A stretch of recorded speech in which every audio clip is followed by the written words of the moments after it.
So, welcome to the first of the 6 Ds.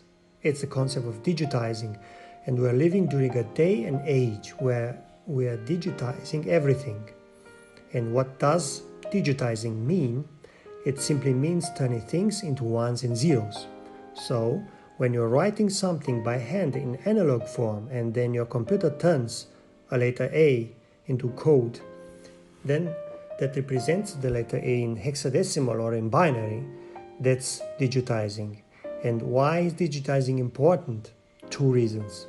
A computer is able to replicate something that's digitized instantly for basically no energy. And once something is digitized, we can transmit it anywhere on the planet for literally no cost. So digitizing things is the first on-ramp to the 6 Ds.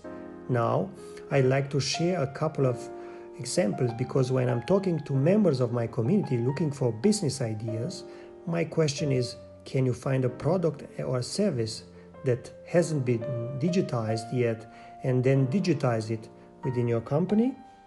Or if you are, focused on a startup in the area that you are passionate about.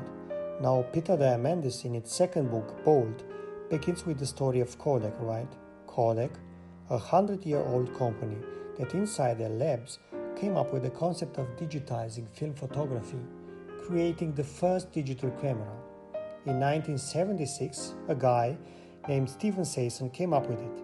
And by 1996, 20 years later, at the top of the game, Kodak was a $28 billion company, but it has ignored the concept of digitization.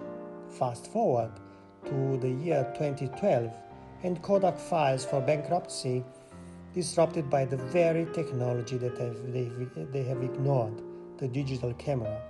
And the same year, in April 2012, another company that is in business of digitizing memories of images, Instagram, gets acquired by Facebook for $1 billion. But they have only 13 employees. So I want you to look at this graph.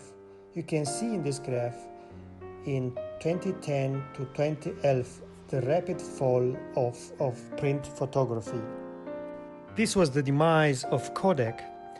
Their failure to digitize and truly take advantage of digitalization destroyed their company at the same time that the number of digital photographies was exploding. Because again, when you digitize something, it's fluid. It can explode onto the scene following exponential growth paths. With zero cost to replication, zero cost for transmission. Great, isn't it?